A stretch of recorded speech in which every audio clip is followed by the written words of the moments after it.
And if we were to do something like this, there would be no Measure Q.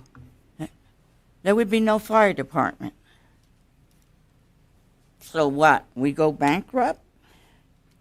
My first thing is, I agree with a strategic plan, but I want to know what are our other options. And I appreciate you presenting this as one option. It's a great idea in the technology. But then we have to, the question is, does our fire department have the technology themselves now to blend in with what is coming up with IT? That's just a few of the questions. When we get a discussion, I can really get into, because yes, I am aware of what has happened over the years. And the issue has always been the cost. That's all I have to say. Thank you, Councilmember Hernandez. Councilmember Rose. Thank you. So I like the idea of Councilman Hernandez's recommendation for a workshop, because this isn't just a 5 minutes, hey, this is what we want to do, because the actual, if I'm reading this correctly, and correct me if I'm wrong, the recommended action is to authorize city manager or designate to negotiate a contract. We don't have funding, correct, identified. We don't have a workshop, and in 5 minutes, we should not be making this type of decision on critical services that I believe we need, correct? Yeah. So I would prefer that we make a motion to do a workshop to give it more time, identify the funding. That's not a question, though. I understand that. I was leading to it. So would a workshop be would we be able to do a workshop and identify the funding within the next month or so? We would not be able to identify funding within the next month, but we could give options at the workshop. And I did want to just point out that apologizing, I introduced it with the amended recommended action, that we wanted to get input from council to see if to explore this further, if it was an interest of council to explore further. And absolutely, we could get more information to come back at a workshop. I don't know that staff would have a recommendation, but we would have options for funding in that short time frame. So it's clear that we don't have money in Measure Q, correct? That is, we are just balanced in Measure Q at this time. We're spending yes. more than we are bringing in. The spending of more than we're bringing in was planned expenditures, planned use of fund balance. That's how we explained it at the workshop. That's how we explained it when we presented the budget to you, that the use of fund balance was planned expenditure use of fund balance. We would not bring that forward or bring forward in imbalanced spending. It was just the planned use of fund balance. So we have a finance department. How hard is it to find funding? We have the funding that the chief spoke about. We have cannabis money, and are we banking on the big project? What are we banking on? Where would we get this funding? And as I explained, that we would bring back options for you, and we would need a longer period of time to come back with a finite recommendation, but we could bring back options for you in a workshop if you're talking about within a month. So the motion should not be to negotiate a contract. Is that what I'm hearing? Because I don't think that we should be negotiating a contract. That's exactly what I explained Right. when I introduced it, yes. Thank you. That's all. Thank you, Councilmember Rose. Councilor Williams, you were in there. Did you change? Go ahead. As I understand it, we want to move this forward to have those discussions, correct? Not a contract. Correct. That's what we're asking Right. to So see. everything that everybody's just talking about right now for all this time is what we want to go into and have discussions for the future. That is what we're asking for direction on. No contract, no money being spent, nothing else. Just a simple go forward, see what the benefits, negatives, cost, no cost, money. That's what you're asking for. Correct. Thank you, Councilor Williams. Seeing no more requests to speak. I'm sorry, Councilmember Rose, questions, please? Absolutely. So a workshop would go do everything for us other than identifying the funding. Correct? Yes. Thank you. Thank you, Councilman Rose. Mayor Pro Tem Noble, questions? Again, all we're doing is some options, right? That's all. That's all we're talking about. So can we just come back with some options so that we can look at what we want to do in the future, if we want to do anything? That includes workshop. That includes all these other things that were discussed just a few minutes ago. Absolutely, yes. Okay. Thank you. Thank you. Madam Clerk, any questions by the public? Yes, our first one is Mr. Mike Hernandez.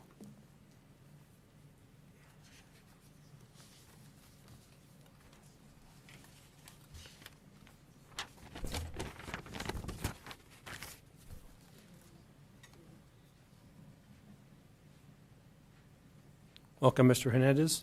Thank you, sir. Excuse me, but does that mean you have to change the motion that you made, started with? Shouldn't you abandon that motion and make a new decision? Because your main motion was to negotiate a contract. So do you do away with that motion and bring back something else? That was my concern. My next thing is, we don't have any money in Measure Q. Everybody knows that. You're hoping to get it from the railroad, maybe. You said something that troubled me. You said that it would be used partially by Measure Q and general fund money. Now, how can we be spending general fund money in the district when so much property is out of the city?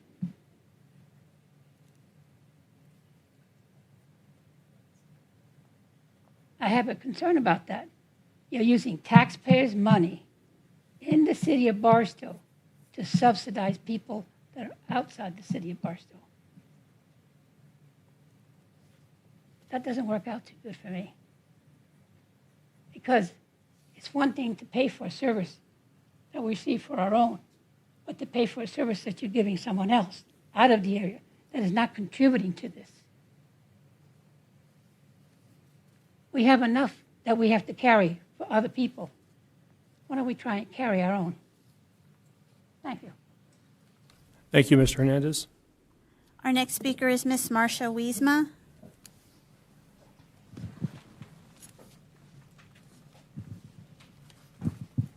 Welcome, Ms. Wisma. I had the same questions as Ms. Hernandez had brought up when I first looked at this, the same as Mr. Mike Hernandez had when I first looked at it, and Barbara, the same as you had. The rest of you, I didn't get any opinions for early. I'm also confused. Now we're going to wipe out Measure Q. You want to take it out of our tax money.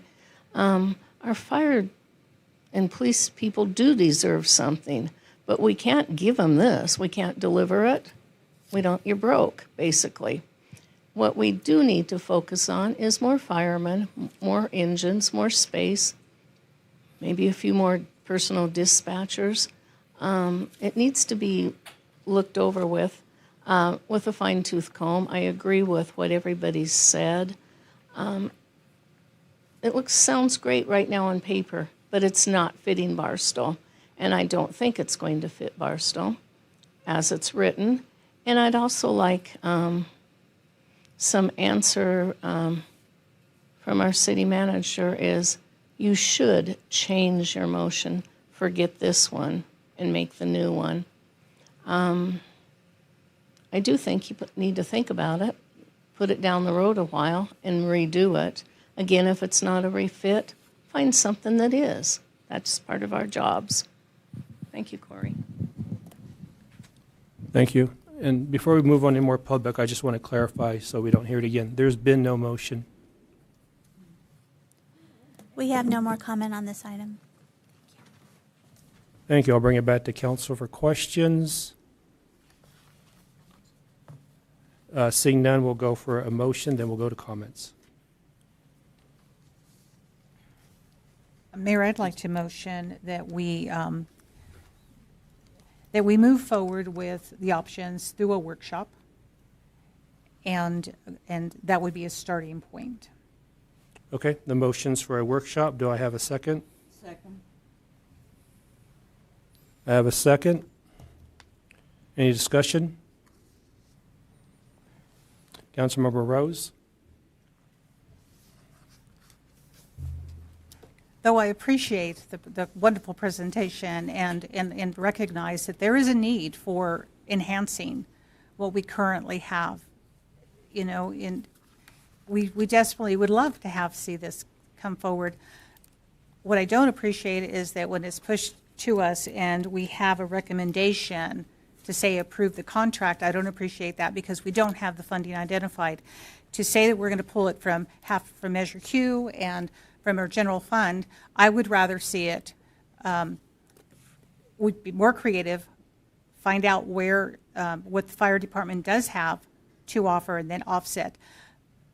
You know, I would rather invest, this is an ongoing $504,000.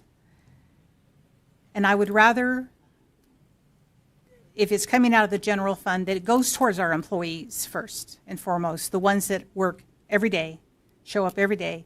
And I would rather, you know, if we're telling them this is, you know, we don't have any more to give you, or, you know, we have limited funds to give you, and yet we're going to spend 500 and some thousand a year on ongoing monies, that would drop morale. So if we could, you know, find and be more resourceful on where the money is going to come from, whether it's some of cannabis, some of wherever, but stay away from the general fund. I would appreciate that because I think that we need to have a deeper conversation during that workshop. Do you know when the workshop will could potentially come forward for us, Ms. Clayton? We can bring something back within about 2 months, approximately. And I know we have a representative here. I appreciate the representative being here. I'm hoping that you'll be here for that workshop to hear what you have to say about this company. But the most critical part is internally on the options and where the funding is going to come from. Thank you. Thank you, Councilmember Rose. Councilmember Hernandez?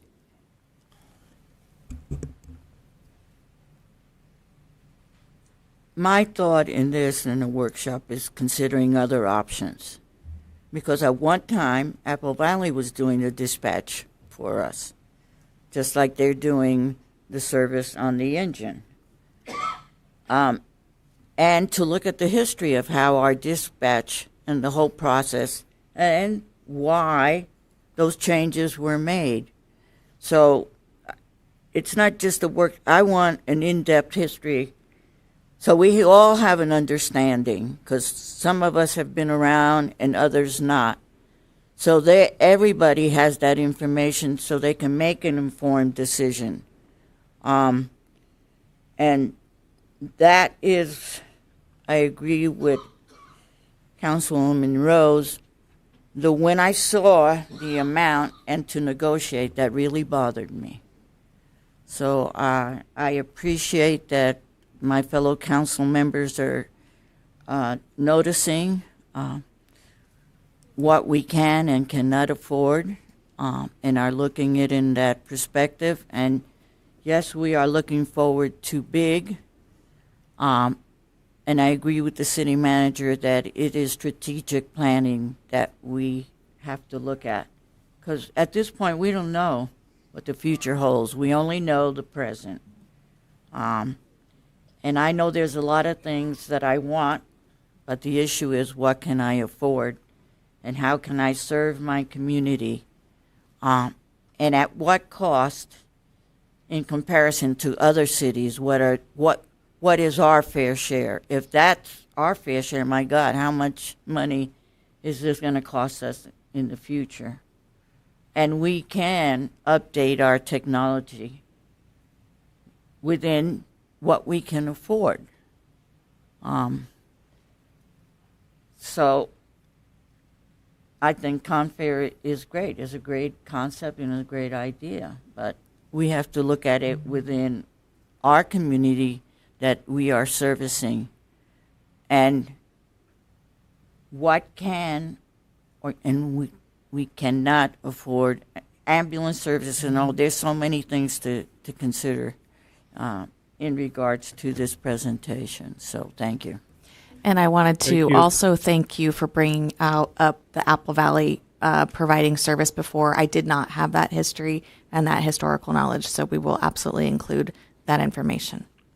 Thank you, Councilmember Hernandez. This item commits us to no contract. It commits us to no dollars. That can be brought back to us with all the information that you're requesting.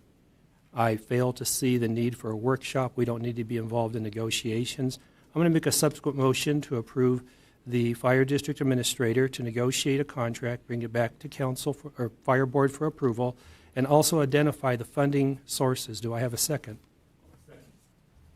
Motions to approve Fire Administrator to negotiate a contract and to bring back and identify funding sources. Go to discussion. Councilmember Rose. Discussion, or can I do a subsequent to a subsequent? As long as it doesn't match the original. I'd like to do a subsequent motion I would like to do a subsequent to the subsequent to bring this back to council.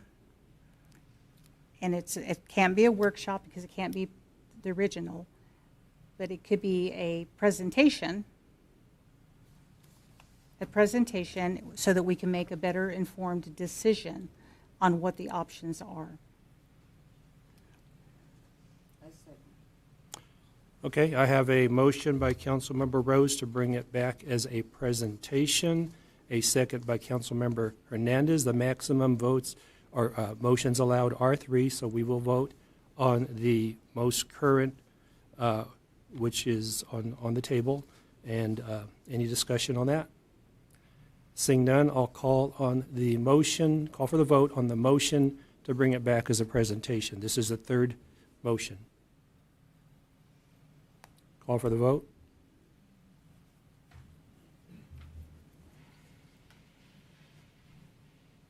Motion fails. We'll now go to the second, which is to approve the city manager to negotiate and bring back the funding, possible funding sources. Call for the vote.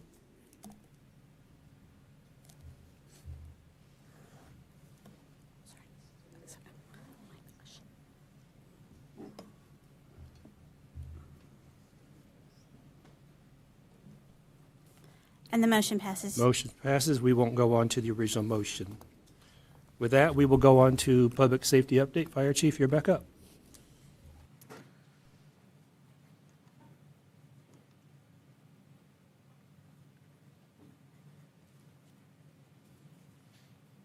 As we're getting spooled up, again, thank you guys for the consideration on that last motion.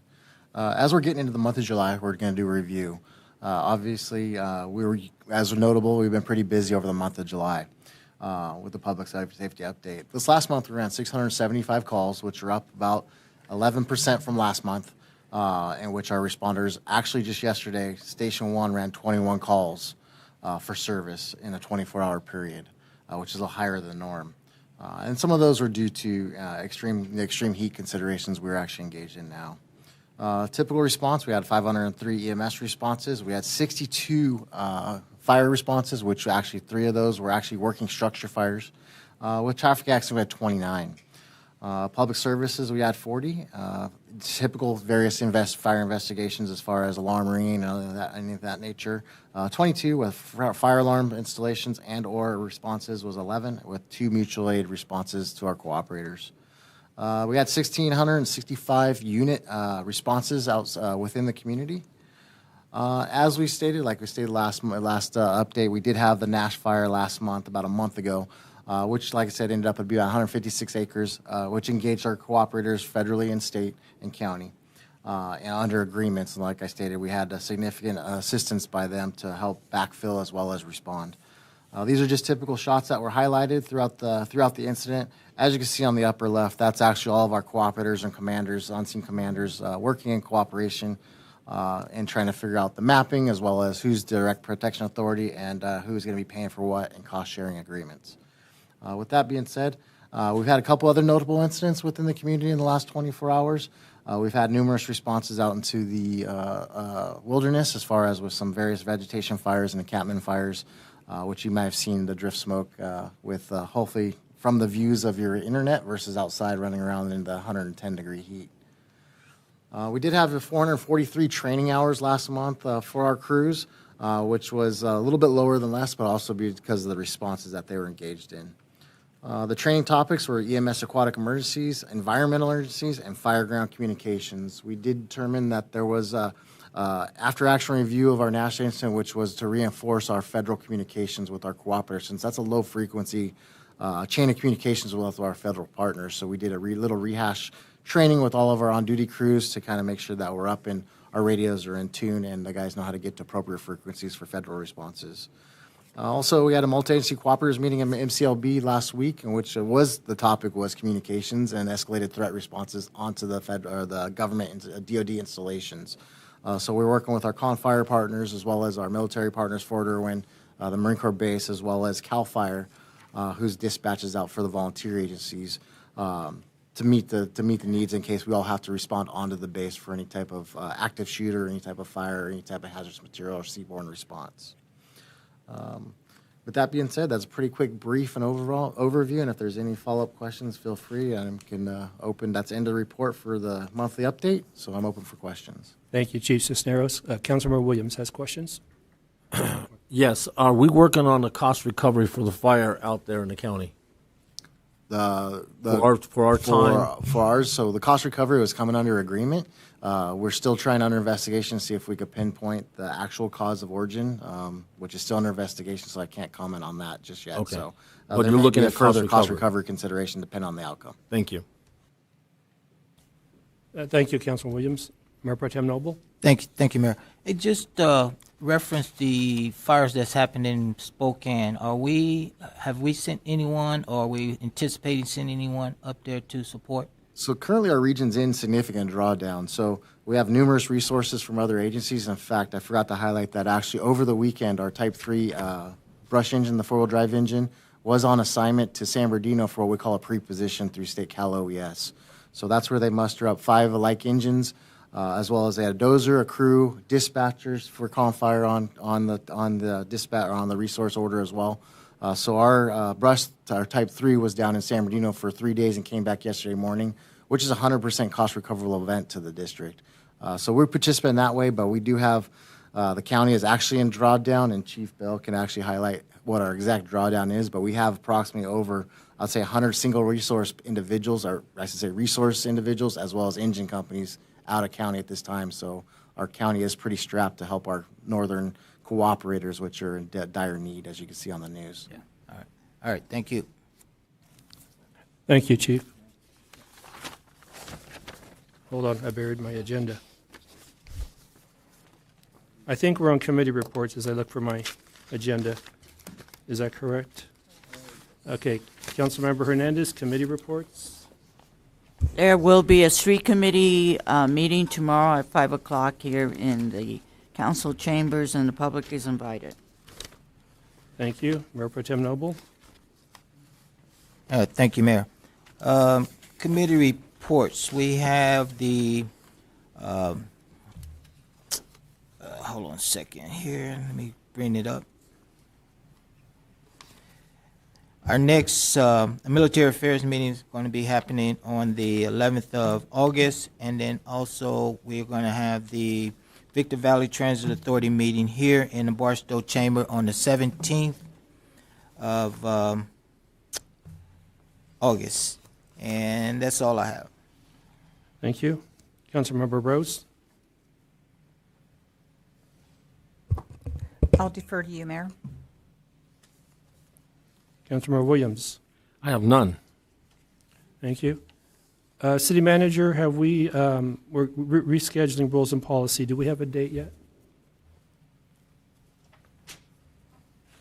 I do not believe we've identified the date. I thought that staff was working on that, but I'm looking around and I don't see a definitive answer, so I will I'll get follow that up with out you to tomorrow. council. Thank Yes. you. And other than that, I did attend the Barstow Chamber Economic Development on July 29th. The new chair, Dr. Alvarado from Barstow College, had her first meetings. There was more interaction with what's expected from future meetings. With that, we will go on to business of the council. Councilmember Hernandez.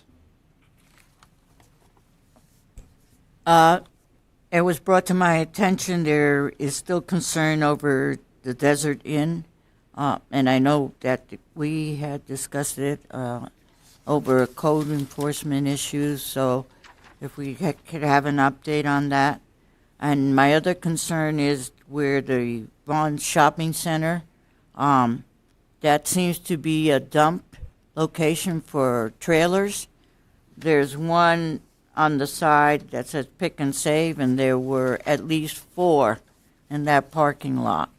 I don't want it to become a nuisance for our community, and I don't know who the property owner is or if he is allowing that to occur, but the trailers keep increasing in there, and that pick and save one has been there for months and nobody has done anything about it. That's it. Thank you, Councilmember Hernandez. Mayor Pro Tem Noble. Thank you, Mayor. I have nothing at this time. Thank you, Mayor Pro Tem. Councilmember Rose. So I just want to do a shout out to Relay for Life, Isaac Padilla and his team. They've done a fantastic job on raising money for Relay for Life. It saves lives for those that are survivors or that have lost their lives to that horrible disease called cancer. I was fortunate enough to attend the roast of Albert Toro, a former retiree police officer, this past weekend. They raised, at that time, they were saying over $5,000 in one event. They filled the hall. It was exciting to see, and Albert Toro took it like a champ. I was just informed that it was over $7,000 that they raised in one night. So it's exciting to see that we have a lot of movers and shakers in Barstow. Isaac Padilla is definitely one of them. He's a former Man of the Year. So shout out to Mr. Padilla and his crew for doing such an outstanding job. It's unfortunate, very unfortunate that during this time frame that we lost an icon of the Miss Barstow Beauty Pageant. She also donated thousands of hours, thousands upon thousands of hours. Miss Dee Dee Kriegler, she lost her fight to that horrible disease, and it was an emotional time at this Relay for Life, just remembering an individual who's given so much back to our community and who has been a director for many years for the Miss Barstow pageant. She has instilled in many young women to aspire what they want to be, that they can achieve many things. One of the most important things is that they gain confidence in public speaking. They gain, volunteerism, and the little girls that tried out when they were young and then they grew up, like my daughter, to be a Miss Barstow, my granddaughter, a former Miss Barstow, Team Miss Barstow, they grew up to be cream of the crops. And it's like directors like Dee Dee Kriegler that helped them get there. So I just want to, I know that we're going to be closing this evening in her honor, but my heart goes out to the family and to this community because we did lose a good one, and God rest her soul. Also, I did reach out to Mr. Heldreth today in regards to these blue recyclable bins that are popping up in town, and some of them appear to be on private property. Mr. Heldreth, thank you for looking into this because there's already been break-ins, and it looks like it's creating a safety issue on private property areas. So, I appreciate a follow-up on this because things just appear, and we don't even know how they got here, why they're here. And so I just appreciate when I do reach out to the city that they're very responsive. And I believe that's it. Thank you. Thank you, Councilmember Rose. Councilmember Williams. Yes, I have had discussions with the city manager for getting communication with past mayors, past council people, to have a better understanding of what decisions were made before we got here. I'm doing that now. So there's some miscommunication out there. It's simple request to learn more about what we did in the past. So I'm the one that created that, and I'm the one that caused that problem. So I want to make sure that's clear. City manager, I sent you some information on policies that we were going to say to other cities that we don't drop off your homeless in our city. Are you aware of that one? Yes, absolutely. I've already talked to staff about moving forward with that policy. Okay.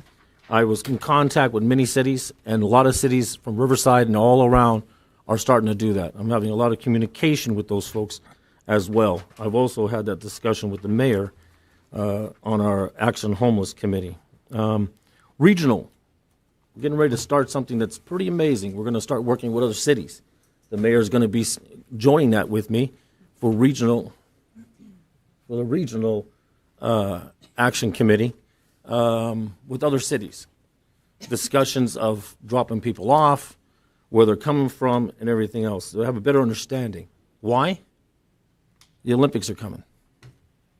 Okay, it's that simple, and we're preparing now for what could happen to us in the future. Can I get, Chris? We talked about the issues with all the grindings of the asphalt, and about possibility of looking to put that out on the cemetery. Do we do a road? So if you could check with those guys out there, figure out if we can pull that one off. We're going to have a lot of extra stuff. Maybe we can put a road in there, make it look a little nicer. I'd appreciate that.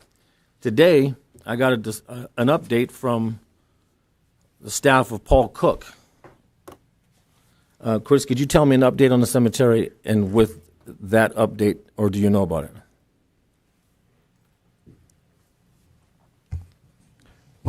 My understanding is that the county reappropriated the funds so that we can utilize the remaining balance of our fund to be able to spread the DG out there at the cemetery.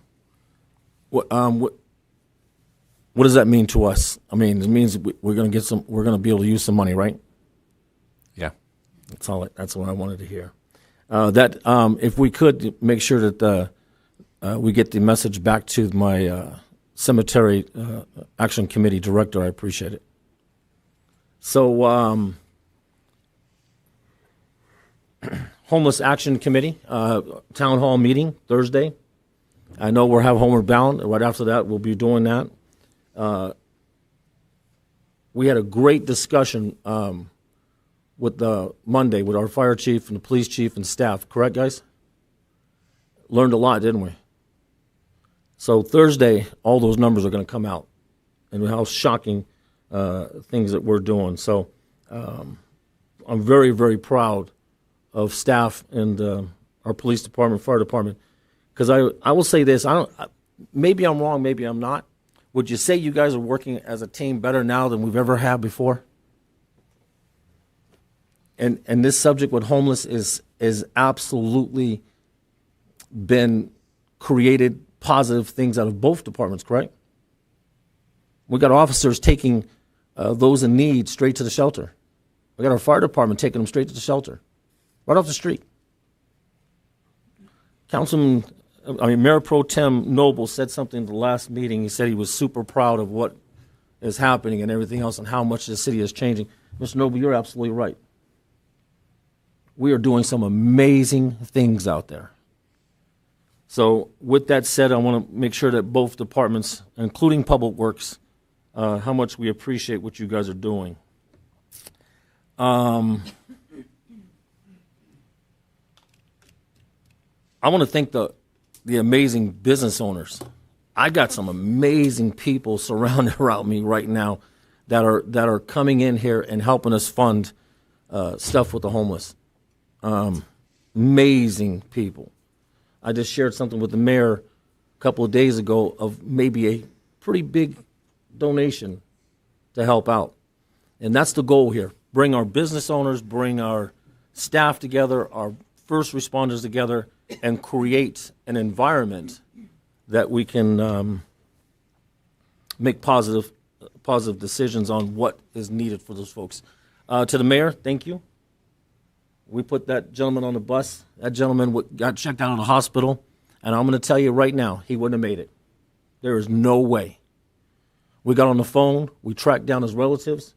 We did everything we can possibly do. And Councilman Rose, I want to thank you for getting involved with the discussion when no one picked up Kathleen's phone call, including me.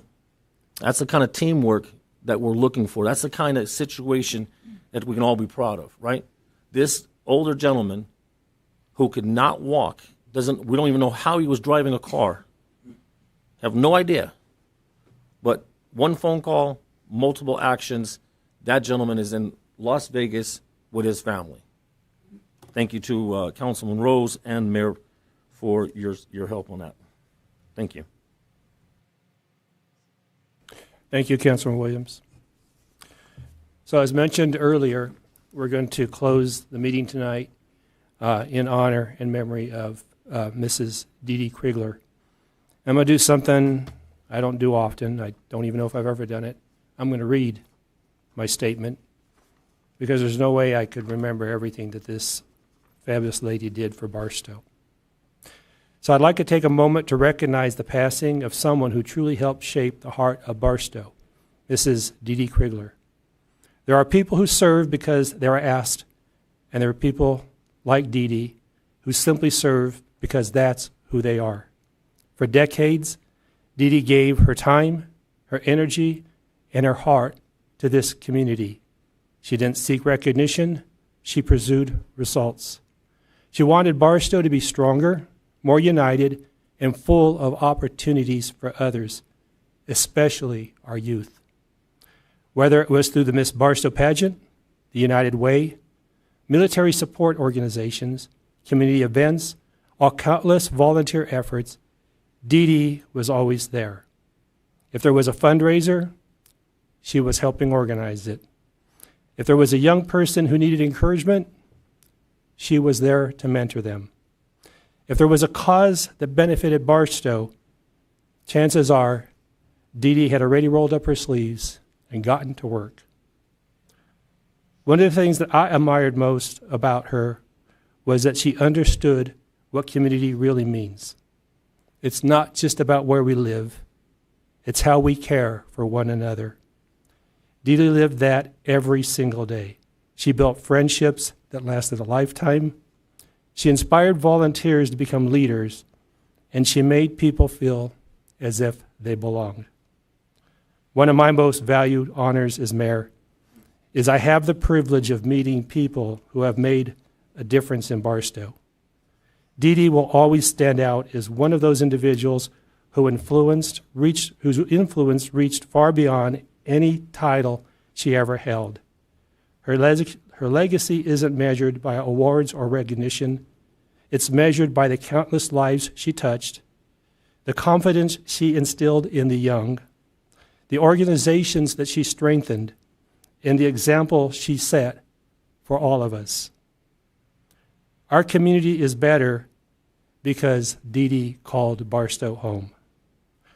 While we mourn her passing, we also celebrate a life that was lived with purpose, generosity, and love for the great city of Barstow.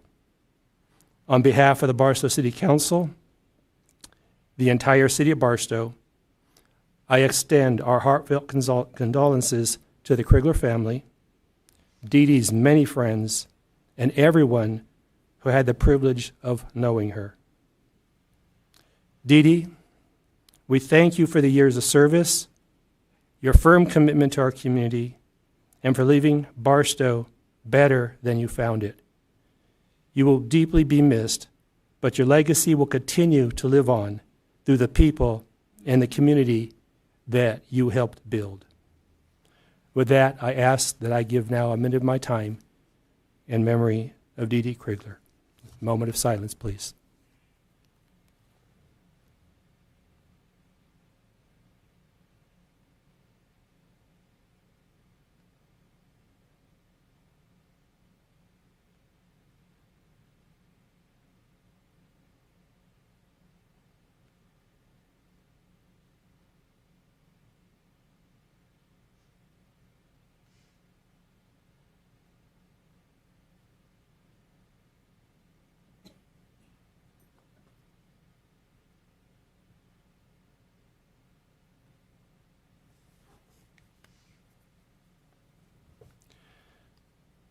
All right.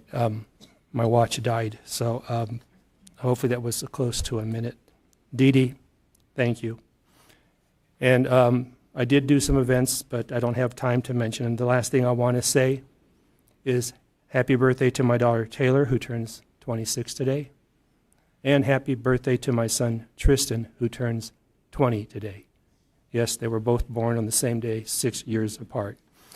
And the amazing thing is how close they have become.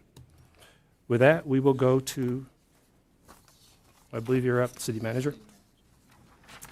Thank you, Mayor, members of the council. I have just a brief update today. Before I get into the PowerPoint, I just wanted to call out a few things.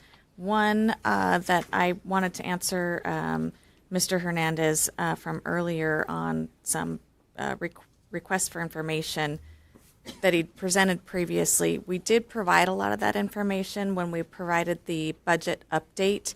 I believe it was at the budget adoption, but it may have been the workshop. I know that it was one of the two where we talked about the $5 million in streets funding, that when we received the full reimbursement, that those funds were put back, made to the funds that they were originally pulled from for that qualified use.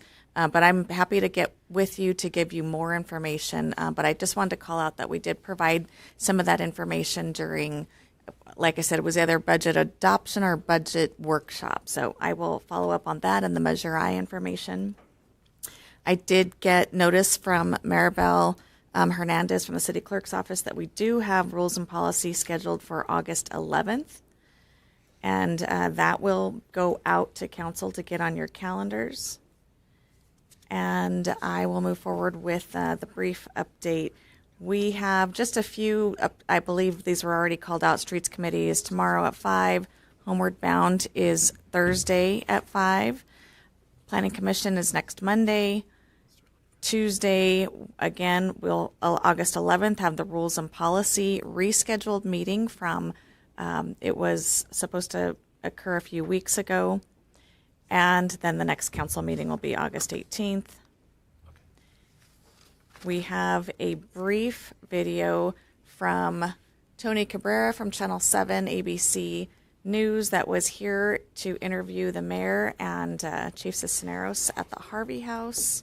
And hopefully when I hit this next... morning, we are taking you on a road trip to Barstow, where there is more than 100 years of American history. This week's Tony in Your Town shows us why this community of Barstow is much more than just a stop on the way to Vegas. So if you come to the Harvey House, you're going to come into the Warren Museum, which is a Western Area Railroad Museum, and get a good education about the railroad. Barstow Mayor Tim Silva walked us through one of two museums at the historic Harvey House. The Railroad Museum is fitting since the city was formerly known as Waterman Junction, a place where trains stopped for water. Harvey House was a place where the rail or the trains would stop and you would get food, you'd have a hotel place to stay, but it was a rail depot. While it's still an Amtrak stop, a lot of people come to learn, like at the NASA exhibit, reflecting the antennas in nearby Goldstone that were used to track communications on the mission to the moon. And that one first step, that was communicated through the antennas at Goldstone, north of Barstow. Another piece of rich Barstow history is captured at the Route 66 Museum, also at the Harvey House. We refer to this as the Chitty Chitty Bang Bang car. It does fly, and it flies? It flies. Visitors from around the world have been coming recently to celebrate 100 years of the Mother Road. You're saying you're seeing a big uptick now that the Centennial's here. Oh, huge. Yeah? Huge. Yeah, we're seeing upwards of 3,000 people coming here every month. Every month? Every month. From all over? From all over. Speaking of 100 years, the Barstow Fire Protection District is also celebrating its centennial this year. I love the small community. I love the small town aspect. And it's very, very homey, and it's very, everyone knows everybody. In Barstow, Tony Cabrera, ABC 7 Eyewitness News. And Barstow is about to see its biggest boom in about 50 years. City Council just approved a massive project that would take shipping containers from California ports and send them straight to Barstow by train, where they will then be placed on trucks for distribution. This will create thousands of jobs and promises to be life-changing for that small desert town. And I would like to make one correction at the end. She called out that the project for Barstow National Gateway will take shipping containers from the ports of LA and Los Angeles, Los Angeles to Barstow to be repacked on trucks, and that's incorrect. It will be repacked on other trains. Unpacked, repacked. The current process is they currently go into the Inland Empire, Ontario, and LA areas to go into a storage area, unpack from the shipping containers and put onto trucks, but that will change to come up and unpack and repack onto other trains that will continue going through Barstow. So just wanted to make that clarification for those that have seen this. Another just quick plug that this is our QR code. We are available on YouTube for our council meetings, so they are available to watch or re-watch. And we have a new Hey Barstow program that is led by the mayor, and I will play that very quickly. Welcome to the beautiful city of Barstow. Hey Barstow! Hey Barstow, Mayor Tim Silva here. There's a lot happening throughout our city right now, and I want to take you along for a closer look. Welcome to Hey Barstow, a new video series where we'll visit projects happening in your neighborhood, highlight the improvements within our community, and introduce you to the hardworking people that move Barstow forward. From streets and parks and public safety, community spaces, we're going straight to the source to show you what's happening and what's coming next. This is your city, and we want you to be a part of the progress. So follow along, stay connected, and I'll see you around town. Hey Barstow, let's go.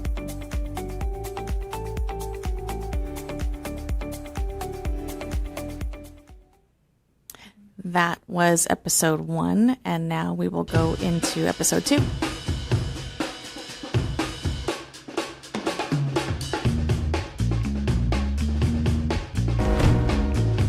Hey Barstow, Mayor Tim Silva here, coming to you from our Pocket Park on Main Street in downtown Barstow.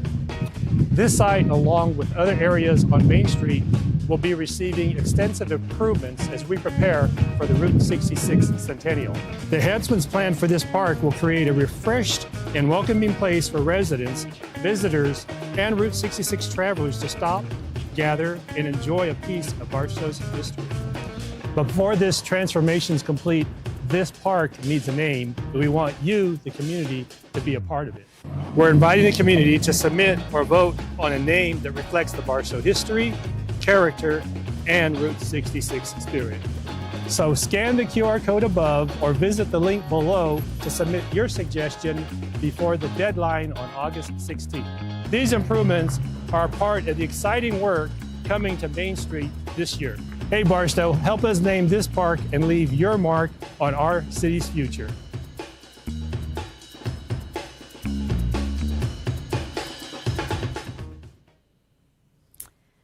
Thank you to Mayor Silva for providing this information to the public, and we will be, we're trying to air those episodes once every few weeks. Hopefully we'll get to weekly. Right now it'll be every few weeks, so keep an eye out.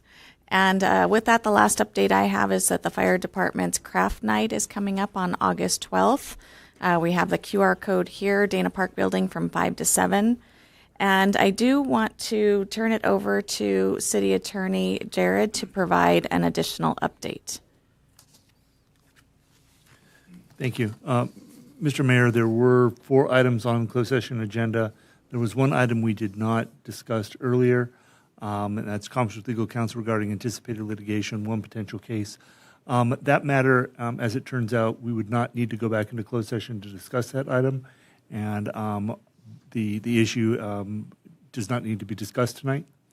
We can take that up at the next meeting. If you would like me to then provide the report from closed session at this time, I could do so. Yes, please do. So thank you. The report should reflect that all council members participated in closed session.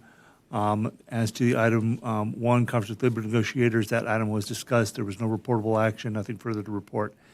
As to item 2, regarding the case of Sierra Club versus City of Barstow, that item was discussed. No reportable action. There's nothing further to report. And as to item 3, conference with real property negotiators regarding 681 North First Street, that item was discussed, and actually that contract was approved on open session. There's nothing further to report on that item. Thank you, Mr. Jared. Anything else on staff updates? Nothing further from staff. Okay. With that, by consensus of the members, without objection, we are going to adjourn this meeting in memory and honor of Miss Dee Dee Krigler at 9:24 p.m.